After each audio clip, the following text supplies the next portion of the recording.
Hey, what's going on, guys? Garden Shed here and welcome. So today I'm going to be doing a review of my 2018 Tiger 800. Now I've done about 500 miles on it, so I thought that was probably about the good time to do it. So yeah, let's jump on the bike and get going. Now the first thing worth noting with the Tiger is it's actually good for shorter riders. So I'm 5'6", and the seat in the low position, I think it goes between 810 and 830 mil. Now, I can't quite flat foot it, but I'm not far off. So as you'll see from the screen, the TFT 2018 was when they did a few changes to the Tiger 800. So they updated the internals of the engine, they changed the screen, added in a TFT rather than typical gauges, but they made a lot of tweaks. They shortened the first gear, so first gear basically feels like a pulling away gear, and that's about it. But it's a very relaxed riding position, so I have to see it on the lower setting because, like I said, I'm only 5'6", and it's really comfy.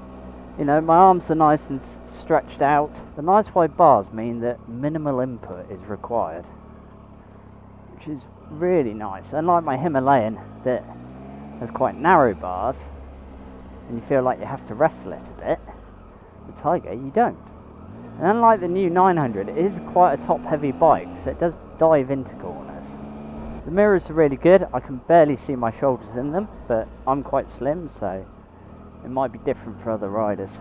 So this is the XRX model. So as standard, it had handguards, heated grips, 3 rider modes, and the TFT. I think the base model of this year didn't have the TFT. So it's sort of the mid-range road-going version. So there's the XR moniker, which is the road bikes, and the XC, which is more off-road orientated. So they have longer travel suspension, spoke wheels. Around town though, it's a really nice bike to ride. Obviously, being an adventure bike, you're sat quite high up in comparison to other traffic. Even on these little cobbly roads, the suspension's nice. Around town, the clutch is lovely and light. The gearbox is lovely and smooth. My one slight complaint is, compared to the likes of my V-Strom that I had previously in my Honda, there seems to be a lot more heat coming up between your legs. But it's nothing unbearable, so it's not really a complaint, is it? It's just a minor niggle. Now, being the XRX, this does have 3 rider modes, which is rain, road and sport. To be honest, I haven't actually tried the rain mode, and the reason for that is the bike's only 94 horsepower. It just seems like overkill, a bit of due diligence on the throttle. I don't think a bike like this really needs a rain mode. I mean, I'll get it on, a 150 horsepower bike. You probably want it with, a very sharp throttle, but certainly on the Triumph, I don't think it's really needed. Something of people seem to add technology for technology's sake. The functions of the TFT completely elude me. There's so many settings and things like that. You can change the dials, and I quite like this one because it's the most sort of speedo-like. I like an old analog gauge, so this seems the better one for me. The one thing I don't like about this bike is it's still on the stock tyres, which are Metzeler Torrences, and a lot of people in the owners forums are saying they follow cracks in the road, where they've repaired the tarmac. And I completely agree. Like, riding here, it's trying to pull you into that crack. It's quite unnerving. So yeah, the tyres are going. Also, I've tried the cruise control. Does seem okay. It holds its speed. Easy to turn off. You can either roll the throttle forward, touch the brake or pull the clutch in, or press the button on the bars to turn it off. Because I'm not very heavy, I notice every single lump and bump, and get bounced around quite a bit, so I tend to soften off the preloads a little bit. But on this I haven't had to, and I actually find that the rebound's really nice for someone that's quite lightweight. I've ridden the lowered version of this and I really didn't get on with it, because the rebound as you come out of a hole feels like you're being fired out of the back of it. Now, cruising along at 60 miles an hour, I think the screen does an amazing job. So I've got my mesh jacket on today and I can feel the airflow coming through my jacket. A lot of screens you can't. What's really nice is it's completely clean air, so there's no turbulence on your helmet or anything like that. Obviously that can depend on your height and where you have the screen set, but it's definitely one of the better standard screens. well, I'd say it's probably one of the best standard screens I've ever experienced. There's no turbulence, but there's that clean air. So all the vents in your helmet breathe. My dad had the 2017 model of this bike, and he had a Madstad screen fitted. And it was so good that my mesh jacket didn't work at all. It was like being sat in a car. There was zero airflow, clean or dirty. And I quite like clean airflow. I like the feel of the air rushing past me. I don't like turbulent air that makes your helmet shake, and this has none of that, even at motorway speeds that you've typically sit at on the motorway, which is brilliant. I absolutely adore it. So the suspension's really nice, the ride's perfectly comfortable. It does have manual adjustment on the rear shock, which is a bit annoying because you need a screwdriver or a tool to do it rather than it having a hand knob. You can get an aftermarket one off the likes of eBay that people have made. Because this bike's so popular, getting parts and finding things, you know, accessories for it, even though it's been discontinued now, well, this was what, 4 years, is really, really easy. There's loads of options for accessories and things. Now, being a triple, it doesn't quite have the engine braking that I'm used to, but bear in mind I've always had twin cylinders or singles. That's no surprise, so I do find myself using the brakes a little bit more. And the brakes in general, for general slowing down, seem reasonable. I really don't like the rear brake. I don't think it's actually that good. And there's barely any movement in the pedals, so it's kind of on or off. I don't quite like that. I prefer something that's a little bit more progressive. As I say, the gears are lovely and smooth. The engine has enough grunt. I don't think you really need, and I've often said this on the channel, that you don't really need more than 100 brake on the roads. 100 brake is plenty for riding 2-up with a pillion and luggage without, but also you can sort of wind a bike up and have a bit of fun without, you know, doing prison speed.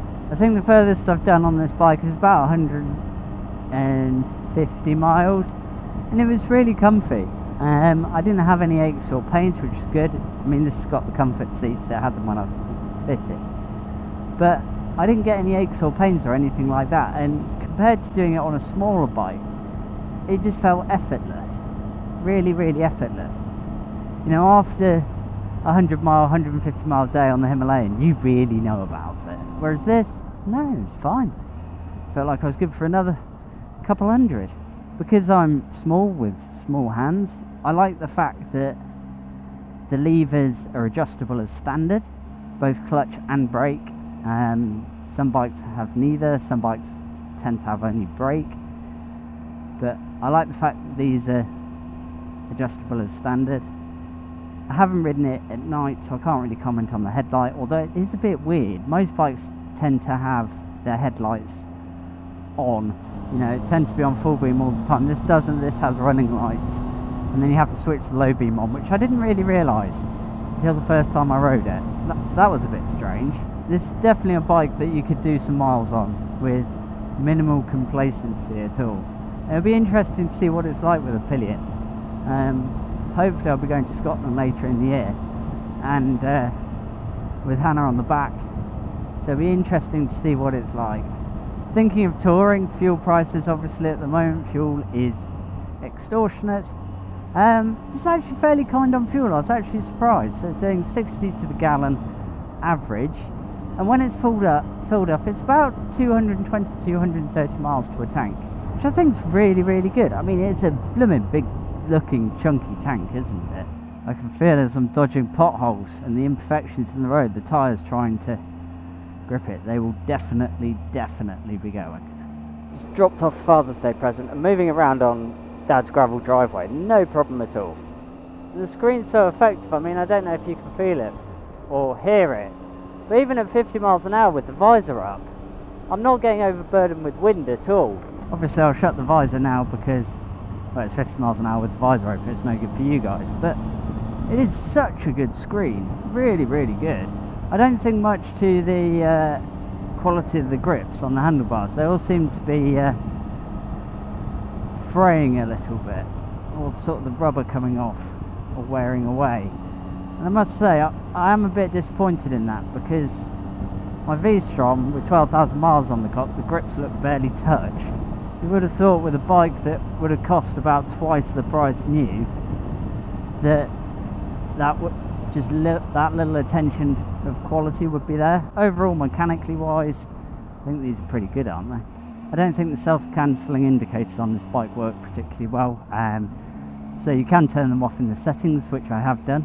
All the settings are on a little joystick on your thumb, just below the indicator switch, so it is quite easy to go for the indicators when you're changing modes. As Hepcat Harley found out when he was following me and I was trying to put it in sport mode. You can do it on the fly, but you just have to roll off the throttle. So now we're on some faster roads. Yeah, the screen's doing a really good job. I'm not getting any buffeting around my helmet. My head's in complete clean air. The ride's nice and comfortable. I'm not getting too much wind on my chest, a little bit on my arms, but it's smooth wind. It doesn't feel turbulent. It's a nice ride. It's a comfortable place to be. The bike feels lovely and stable, nice and maneuverable. It doesn't feel like I'm having to wrestle it. But I think 100 horsepower, you know, you've got more than enough pace to overtake slow cars like Mr. Man in front of me, who's been sat at 50 until he goes down a hill. I think because I'm more used to riding, certainly the last year or so, my Himalayan, the throttle feels quite sensitive, not as in jerky sensitive, but the smallest motion you do feel yourself speed pulling away just a little bit more. Time to get off these long and boring straight roads. Even in the steep corners, the bike does feel like being planted.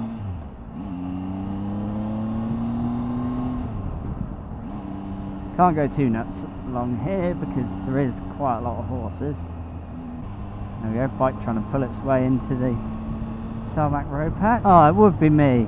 I never get stuck behind cars on this road. The one time I video it, really just nice and light. It just glides, it's effortless. And that's kind of the feeling that you get with this bike.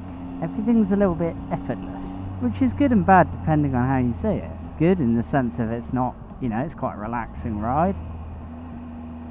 Bad in the sense of it's so refined and there's nothing that's sort of that much hassle about it. It just lacks a little bit of character.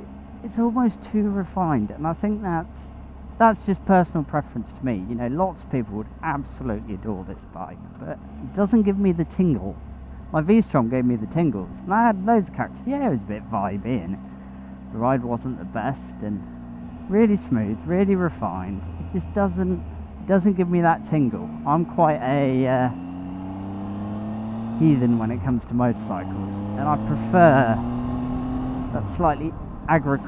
that slightly more mechanical feel, which is why typically I've favoured less tech-heavy bikes and twins.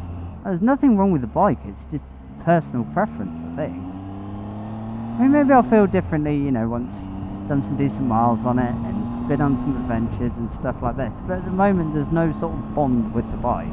My Himi, oh, the moment I pulled up the dealership, I was beaming from ear to ear, and you know, I was at 40 mile an hour running and loving life. It's a bike. It's a very good bike. It just doesn't give me the tingles.